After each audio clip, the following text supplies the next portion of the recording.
Cerremos nuestros ojos ahí donde estamos y oramos. Amante Dios y Creador, eterno Padre que estás en los cielos, a ti sea la honra, la gloria y el poder por los siglos de los siglos, Señor.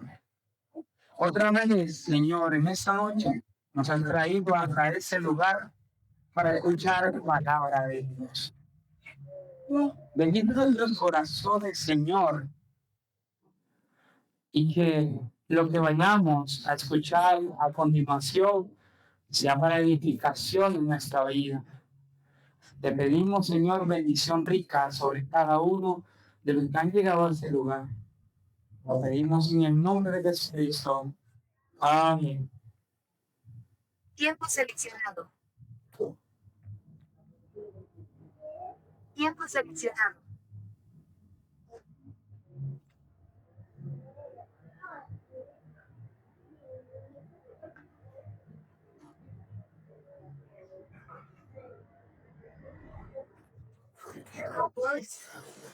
Bueno, queridos hermanos, ayer, ¿qué tema tuvimos? ¿Alguien que me recuerde y me ayude?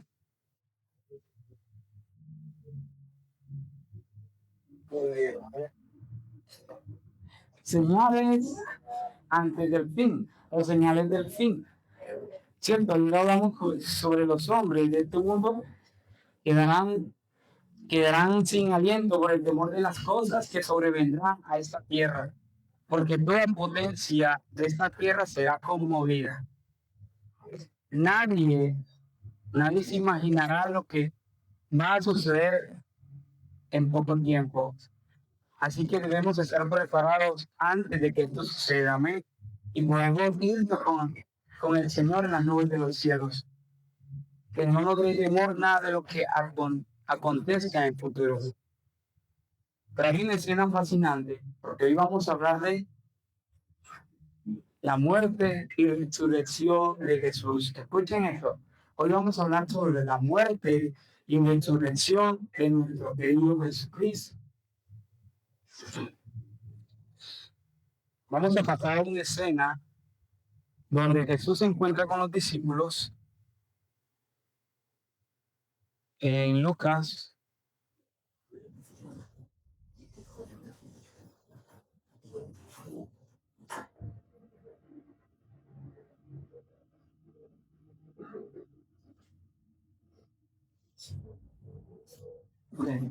Bueno, en Lucas 22, en Lucas 22, había un grupo de personas que tenían envidia a Jesús. Y este grupo eran los sacerdotes o líderes judíos, ¿no? Del pueblo. Considerando a Jesús un impostor, un transgresor, un enemigo del pueblo. Y buscaban ocasión para matar a Jesús. Es más, el texto bíblico lo afirma en Mateo 22:1.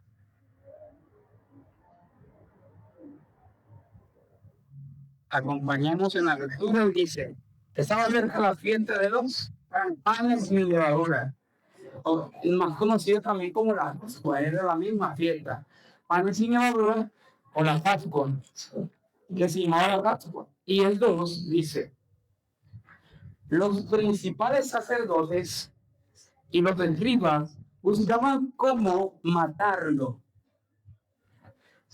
porque temían al pueblo. No mataban a Jesús porque por el pueblo, no, porque el pueblo defendía mucho a ese hombre y hasta había hecho muy, muy popular y amado por el pueblo. Pero entró Satanás, el versículo 3, entró Satanás en Judas Iscariote, uno de los 12 discípulos de Jesús. Pues el sobrenombre Iscariote, ¿no? El 4 dice: este fue y habló con los principales sacerdotes y con los jefes de la guardia de cómo se lo entregaría. El 5 dice: ellos se alegraron mucho, los líderes se alegraron porque ellos buscaban una ocasión para matar a Jesús, pero no hubo necesidad de que ellos lo hicieran. Alguien dentro de los 12 cristianos lo entregó para matar al maestro. ¿Pero por qué? ¿Qué pensamiento tenías fuera de Jesús? Que en poco tiempo se desilusionó tan rápido de Jesús. Anteriormente, ¿no? Antes de esto, los niños líderes buscaban ¿qué? Una ocasión para matar a Jesús. Este Judas Iscariote era uno de los 12 discípulos. Judas Iscariote. Él pensaba que si Jesús en su reino, porque él pensaba que él quería un reino literal, un reino mundanal, donde Jesús se posesionaría en el reino, ¿cierto? Entonces, Judas quería poder, fama y un lugar y una buena posición en el reino de Jesús. Exactamente. Era el que él manejaba el dinero de los 12. Era el tenía el tesorero de estos discípulos, ¿no? Pero algo falló allí, ¿no? Así que para no perder todas sus ilusiones, porque viendo Jesús que siempre hablaba que iba a morir, la desilusión de este discípulo fue decayendo. Decidió sacar el gran provecho. Bueno, ya que mis ilusiones con este Jesús no eran las que yo me imaginaba, entonces yo le saqué provecho a ese hombre. ¿Y qué decidió hacer? Venderlo. ¿Por cuánto? Por 30 piezas de plata. ¿Por cuánto lo vendió? Por 30 piezas de plata. Y le voy a sacar un equivalente a eso. Bueno, trayéndolo a nuestro tiempo, eso equivale a unos 1.200 a 1.500 dólares. Un aproximadamente pesos colombianos entre 4.5 o 5.7 billones de pesos. Entonces, a nuestro maestro le iban a vender, vamos a colocarle la cifra de 5.7 millones de pesos. Por eso iban a vender a Jesús, porque él era ambicioso. ¿Y sabe el peligro del dinero? Es el mayor mal del mundo, el amor al dinero. Sí, porque tu interés está en eso. Entonces se acercó la Pascua, donde, como dije, ¿no? Un cordero tenía que ser sacrificado. En la fiesta de la Pascua, un cordero debía ser sacrificado. Y aquí Jesús tenía tales condiciones, esas mismas cualidades que tenía el cordero. Pero sentado en la mesa para iniciar la cena, vámonos a Mateo 26. Escuchen, antes de que hubiese la cena, Jesús hubiese sentado con todos los discípulos. Ya Judas había planeado que venderlo. No, ya lo había vendido. Ya Judas Iscariote tenía totalmente el plan hecho. Ahora se sienta a la mesa con el que un día vivió todas las experiencias. Aquel hombre que vio milagros, aquel hombre que vio el amor y la simpatía de Jesús, ahora estaba traicionando al que un día le dio la mano, le extendió la mano. Vamos a Mateo 26. 20.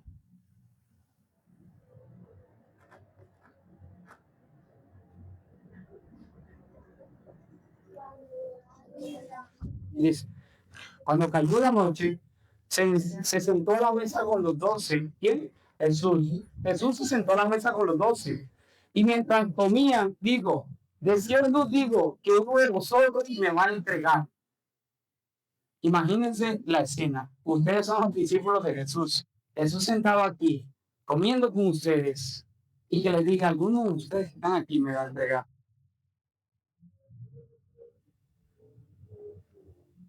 Entristecidos, los discípulos en gran manera comenzó a decir cada uno examinó su corazón y dijo, Señor, esto está pasando entre nosotros. Entonces cada uno comenzó de ellos a preguntarse, Señor, soy yo, Señor, soy yo. Pero ¿sabe quién se quedó callado sin decir esta afirmación? Judas. Y todos se penetraron en esa persona. Pero Judas, para que no fuera descubierto, dijo en el 25, capítulo 26, versículo 25, Judas al final dijo, ¿qué dijo? Entonces respondió Judas, el que le entregaba, y dijo, ¿soy yo maestro? ¿Quién le respondió a Jesús? Tú lo has dicho. Jesús le acaba de confirmar algo que él había preguntado. ¿Cómo se sentiría Judas en ese momento cuando le confirmaron que él era? Pero los discípulos no discernían que Judas podía vender a su maestro. Mientras comían, tomó Jesús el pan y lo bendijo, lo partió.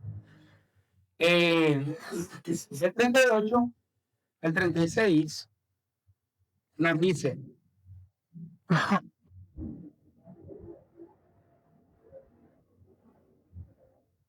perdón, vamos a regresarnos el 26. Vamos a seguir en el relato del capítulo 26, versículo 26 de Mateo. Mientras comían, tomó Jesús el pan, lo bendijo, lo partió y dio a sus discípulos diciendo, tomad, comed, eso es mi pueblo. Y tomar la copa y habiendo dado gracias le dio diciendo, bebed de ellos todos, porque eso es mi sangre de nuevo pacto. Porque por muchos es derramada en el perdón de pecados. Os digo que desde ahora no beberé más de este fruto de la vid hasta aquel día en que lo beba de nuevo con vosotros en el reino de los cielos. Entonces, pasamos a otra escena, hermanos. Luego de la cena, que es los panes sin levadura, que también conocida como ¿qué? Como la Pascua. ¿Qué era la Pascua? La Pascua era una ceremonia o celebración o fiesta que hacía el pueblo de Dios por la liberación. Cuando ellos estaban en Egipto, eran esclavos de servidumbre, ¿no? Y luego fueron liberados y por donde esta fiesta se celebraba en conmemoración a la liberación del pueblo. Por eso se llamaba Pascua. Entonces Jesús la celebró con los discípulos. Ya había cenado, habían comido con él. Ahora nos vemos a una siguiente cena. En el 36. Entonces Jesús llegó, 26-36. Entonces Jesús llegó con ellos a un lugar que se llama Getsemaní y dijo a sus discípulos, sentados aquí entre tanto que voy y lloro.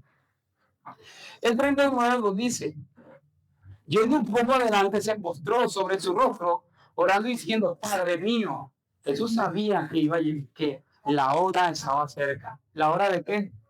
De morir. De morir por ti, hermano, y morir por mí. Jesús sabía qué tan duro era esa prueba. ¿Y saben qué dijo? Oró al Padre y le dijo, Señor, mi alma está muy triste hasta la muerte.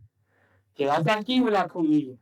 Ahora le dice al Padre, Padre mío, Jesús se fue solo y llevó a los discípulos aquí, ¿sí me entiendes? Separados. Y dijo, Padre mío, si es posible, pasa de mí esta copa. O sea, la prueba que le esperaba a Jesús era muy dura. Humanamente Jesús decía, mira Señor, esta misión es muy fuerte para mí. Pero la verdad, yo no la quiero hacer, que no vaya a ser tu voluntad. Porque él dice esta palabra. Mira, Señor, si es posible, paso de mí esta copa, pero que no sea como yo quiero, sino como tú. Entonces, el 45, vamos a pasar al 45, nos dice, sí, exactamente, Jesús estaba orando con los discípulos después de la cena, ¿cierto? Ya Judas había planificado vender a su maestro, él iba a sacarle provecho, él no se iba a ir sin un peso, porque el amor que él tenía era el dinero, era muy avaricio, tenía mucha avaricia por el dinero, amaba a ese hombre mucho el dinero. Entonces Jesús dice, el 45, Aún estaba él hablando cuando llegó Judas, uno de los 12. ¿Cómo se llama este hombre? Judas. Y con él mucha gente. Gente con espadas y palos de parte de los principales sacerdotes y de los ancianos del pueblo. Y el que lo entregaba les había dado la señal diciendo: al que yo bese, ese es. ¿Quién iba a besar a quién? Judas iba a besar a Jesús. Ese beso se llama el beso de la traición. ¿Cierto? El beso de la traición. Lo estoy diciendo, maestro, no puedo hacer más nada. Así que yo no quiero irme con las manos vacías. 30 piezas de plata ya tenía en su bolsillo. ¿Cierto? Y dice el 47, el 48, el que lo entregaba le había dado señal diciendo: mire, cuando nosotros vayamos, al que yo bese, ese es. Enseguida se acercó a Jesús y le dijo: Judas se acercó a Jesús y le dijo: salve, maestro. Y lo besó. Jesús le dijo: amigo, ¿a qué vienes? Entonces se acercaron y echaron manos a Jesús enseguida, ¿no? Y lo prendieron. Pero uno de los que estaba con Jesús, Pedro, echando mano de su espada, hirió a un siervo queriendo defender a Jesús. Y Jesús le responde a Pedro: vuelve tu espada a tu lugar, porque todo el que tomen espada, a espada perecerá. ¿Acaso piensan que no puedo ahora orar a mi Padre? Mira lo que dice Jesús. Y que él no me daría más de 12,000 legiones de ángeles para defenderme. No necesita que un ser humano lo defienda. Él mismo lo puede hacer. Jesús podía orar a su Padre y ser defendido, claro. Pero ¿cuál era la obra que venía a hacer Jesús aquí? Morir en la cruz. Morir en la cruz. Así que tenía que ser la voluntad del Padre. Quedarte callado. Ahora dice, ¿acaso piensa el 54? Pero cuando entonces se cumplirá la escritura de que es necesario que sí, así se haga.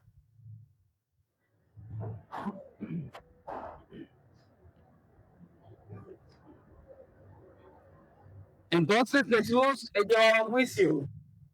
Imagínense, Jesús lo tomaron entre muchos y lo llevaron a juicio. Por razones muchas que los sacerdotes y líderes judíos exponían con mentiras. Ya sabíamos que a Jesús lo querían matar. Por una razón, tenían envidia de Jesús. Tomaban a Jesús como transgresor de la ley, blasfemo. ¿Recuerda lo que dijo Jesús cuando sanó al paralítico? Levántate. ¿Qué? Tus pecados te son perdonados. Y lo llevaron a juicio rápidamente, esta muchedumbre. De noche, hermanos, porque era de noche. Lo llevaron primeramente al sacerdote Anás, porque por edad y por mayor conocimiento, según muchos líderes pensaban, a Anás lo tenían como la voz de Dios, como la voz mayor. No lo llevaron a Caifás primero porque Caifás carecía de conocimiento. Entonces, por edad o por los como sumo sacerdote Anás, lo llevaron primero. Pero no resolvió nada llevándolo con Anás. Entonces le llevaron a dónde? A Caifás. Caifás tampoco pudo resolver nada. Jesús daba respuesta exacta a cada uno de ellos. Pero Jesús fue llevado a juicio. Un inocente llevado a juicio, eso es incoherente. Pero un inocente fue llevado. Y este se llamaba Jesús. Entonces lo llevaron a Pilato. Pilato tuvo la oportunidad de soltarlo a Jesús, ¿sí o no? Claro que sí. Pero ¿qué? Mira lo que aconteció en el juicio de Pilato. Había una costumbre entre los judíos. Escuchen esto. Había una costumbre entre los judíos. En la fiesta de la Pascua, ellos tenían la costumbre de soltar a un preso. Y ya sabemos que el preso era un preso muy famoso. Y en nuestra época todavía es famoso. ¿Cómo se llamaba? ¿Cómo? Barrabás. Escuchen, el preso famoso se llamaba Barrabás. Entonces, Juan 18, vamos a confirmar. Los que tienen la Biblia, por favor, acompáñenme. En Juan 18,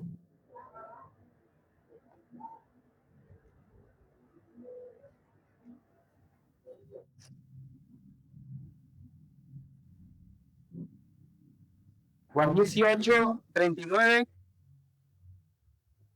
39 al 40. Dice, pero vosotros tenéis la costumbre de que os suelte un preso en la Pascua. ¿Queréis pues que os suelte al rey de los judíos? ¿Y qué dijo la gente? No, no. Entonces todos a voces de nuevo diciendo, a este no, a Barrabás, a Barrabás. Y Barrabás era un ladrón. Hoy la gente prefiere, en el mundo real que vivimos, vivir de maldad, los corazones irritados, orgullosos. Hoy prefiero la maldad que la santidad. Hoy mi vida está creciendo en esto, pero ya no puede, ya tengo que ponerle un alto. Y dice, Señor, ayúdame a no caminar en el camino de la muerte. Ayúdame a caminar ahora en el camino que tú has dispuesto para salvarme. Porque Barrabás era un malvado. Ahora, señores, Jesús, en vez de soltar a Jesús, ¿a quién soltaron? A Barrabás. Y la gente gritaba, crucifíquenlo, crucifíquenlo. Queremos a Barrabás, queremos al malo, queremos al ladrón, queremos al que hace mal, pero no a un inocente. Pero no es un inocente. A Jesús lo golpearon, lo maltrataron. Al ser llevado, lo azotaron, lo escupían, hermanos. Todo por amor a ti. Escuchamos qué dice acá. Mayor amor tuvo Jesús, que tuvo que soportar toda esa carga, no solamente la cruz, sino que lo golpeaban, lo bofeteaban, lo escupían, le insultaban, le decían muchos males, y él solamente enmudecía. Nunca respondió para defenderse. Nunca dudó. ¿Por qué? Porque tenía una misión aquí. Y la misión era, yo quiero salvar a la humanidad entera. Y por amor lo voy a hacer. No importa cuán sufrimiento tenga, lo voy a hacer. Entonces, como resultado, Pilato entregó a los judíos para darle muerte. Pilato dijo, bueno, por la ley de ustedes ahora, hagan lo que quieran con Jesús pegaba en la cruz. Pesada esta cruz, ¿no? Le quitaban sus vestidos, a Jesús lo crucificaron desnudo. No como vemos en las películas que le pusieron un trapo, obviamente para reservar los derechos. Pero Jesús, literalmente, le quitaron todo lo que tenía. Jesús murió desnudo. Y esas vestiduras fueron confiadas a estos guardias para ser burlados, ¿no? Jesús cargó con el peso del pecado de toda la humanidad. Hermanos, no creas que nosotros estamos envueltos en esta, ¿cómo decirlo, no? Esta problemática. Jesús también cargó nuestros pecados. No crean que cargó los pecados de ese momento, también cargó los nuestros. Una espina que en su cabeza le colocaron, ¿cierto? Y no cualquier espina, traspasado su cabeza. Traspasaron sus manos con clavos. No resistió y fue fiel a Dios, cumpliendo así, como dice la música, su voluntad. A Cristo lo elevaban a esa cruz. Allí, todos los que un día le siguieron todos los que un día le siguieron y lo alababan, también participaron de esa muchedumbre que gritaba, crucifíquenlo, crucifíquenlo. Mucha gente que alababa al Señor cuando Jesús vino a la tierra, también participaron. En la hora sexta hubo tinieblas, Mateo 27 lo dice, vamos a ir a Mateo 27.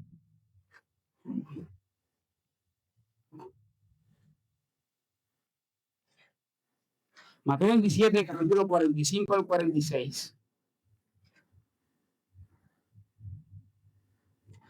Dice, desde la hora sexta hubo tinieblas, Jesús ya estaba en la cruz, clavado, sus manos y sus pies, con clavos, no cualquier clavo, clavos enormes que traspasaron sus manos, sus delicadas manos, porque con ellas hizo milagros. Y ahora estaban clavadas en una cruz. Y la cruz, en ese tiempo, por favor, también significa maldición. Todo aquel que moría en una cruz era maldito y un malhechor. Y no moría dentro de la ciudad, los sacaban afuera. Y dice 46, perdón, 45, desde la hora sexta hubo tinieblas, niños, sobre toda la tierra hasta la hora novena. Cerca de la hora novena, Jesús exclamó a gran voz diciendo: Elí, Elí, Sama, lama sabachthani, que significa Señor, Señor, oh Dios mío, ¿por qué me has desamparado? ¿Por qué me has dejado? Jesús sintió hablando del pecado del mundo, que sintió la separación del Padre. Es que es así, hermanos. Cuando vivimos en pecado, vivimos separados de Dios. Lo único que nos separa de Dios es el pecado. Si quieres nuevamente relacionarte con Dios, salir los pecados de tu vida, pero eso no se hace solo, se hace con la ayuda de un poder divino. Amén. Queridos, allí se encontraba Jesús y dos más soldados, dos ladrones más, que esos sí merecían la muerte. Jesús de medio inocente. Uno de ellos dijo a Jesús que si acordase de él cuando viniera en el reino, mientras el otro, aún en su condición, no tenía a Dios. Y tocaba a Jesús como una vez lo hizo Satanás en el desierto, ¿recuerdan? Cuando Jesús encomendó su vida a Dios, al final de inmediato muere en ese mismo instante. Un hombre llamado José de Arimatea pidió el cuerpo de Jesús. Se lo pidió a Pilatos, se lo entregaron y entonces le honraron en su sepultura. Le honraron en su sepultura. Le envolvieron en una sábana. Este hombre que lo pidió era muy rico y compró todo lo necesario. Es más, tanto así que José de Arimatea tenía la tumba construida para él mismo y se la cedió al maestro. Él decía que Jesús no podía tener una muerte deshonrosa, una sepultura deshonrosa, sino una sepultura honrosa. Y este hombre hizo todos los preparativos para que Jesús muriera honradamente. Envolvieron en sábanas y lo metieron en la tumba, ¿no? Y fue envuelto en el sepulcro que había construido para él. Pero escuchen algo bonito, me encanta eso. En la resurrección de Jesús, el primer día de la semana, vamos a Lucas 24.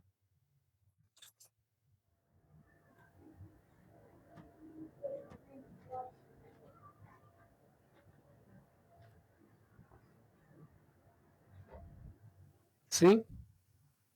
En Lucas 24.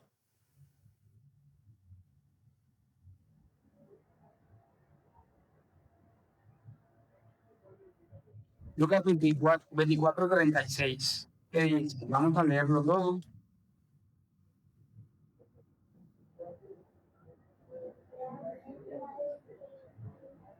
Jesús había anunciado antes algo.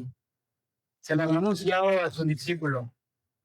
Que él iba a ser muerto y al tercer día iba a ser resucitado. ¿Cierto? La resurrección declara la victoria de Jesús sobre la muerte. Amén. Y sobre la salvación de todo ser humano. Jesús resucitó para la victoria. Amén. Para darnos vida a nosotros.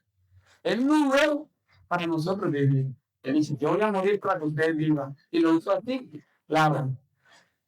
Y salió victorioso de la muerte. Vamos a leer Lucas 24, 36. Mientras vamos a hablar de estas cosas, Jesús se puso en medio de ellos y les dijo: paz a vosotros. Ya Jesús había resucitado, ¿no?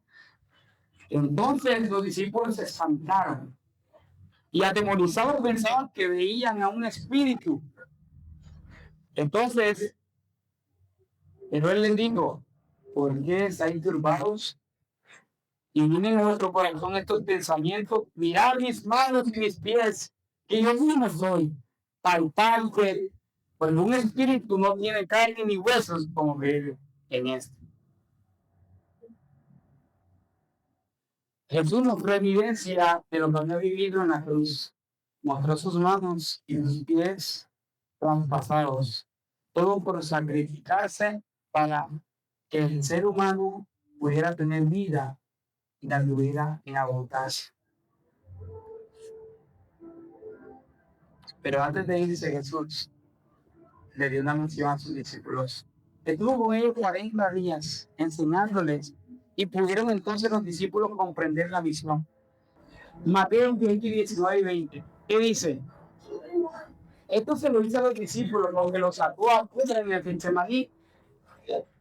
Y los sacó afuera antes de despedirse de ellos, le dio una misión.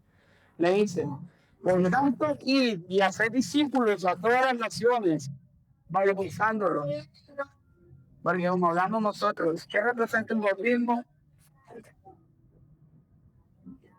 El perdón del arrepentimiento y el perdón de pecados. El bautismo. Cuando te bautiza, tu nombre es escrito ¿dónde? En el libro de los cielos. Es único que mi nombre escrito en el libro de los cielos.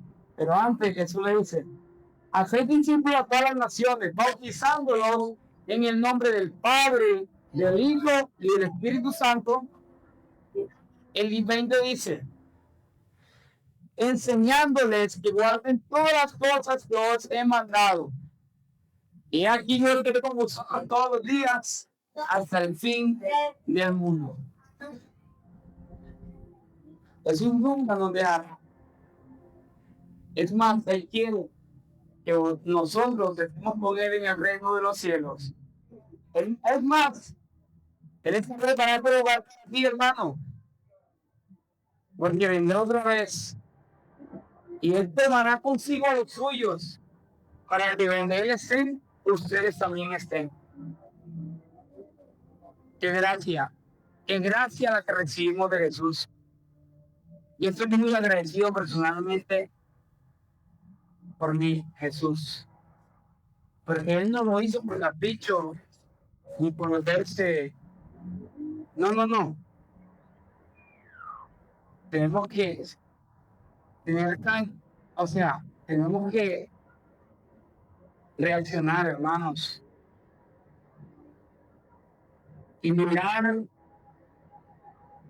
todo lo que pasó nuestro Salvador. El sufrimiento de un ser humano no se compara con lo que sufrió Jesús en la cruz del Calvario. Hoy quiere que tú tengas vida eterna, hermano. Hoy quiere que tú tengas vida eterna. Hoy está en los cielos. Hoy está en los cielos haciendo una labor muy importante. Porque Él no deja de trabajar. ¿Sabes qué está haciendo Jesús en los cielos? ¿Ah? Sí, no solamente preparando moradas. Está delante del Padre, intercediendo por ti y por mí, pero en todos los que se acercan a Él. ¿Quieres tú que Jesús interceda por ti? ¿Quieres que Jesús ore? O mejor dicho, quiere que tú hoy puedas recibir estar un día con Jesús en el reino de los cielos cuando Él venga. No debemos pasar esa oportunidad. Yo les pido, hermanos, vamos a hacer una oración, todos, de consagración. Y vamos a pedirle a nuestro Señor Jesús que nos capacite para cuando Él venga, estemos preparados para irnos con Él en el reino de los cielos. Porque nadie tiene mayor amor que este, que da la vida por salvar. Y este se llama Jesús de Nazaret. A Él sea la gloria y la honra y el poder. Hermanos, quiero hacer una oración a ustedes.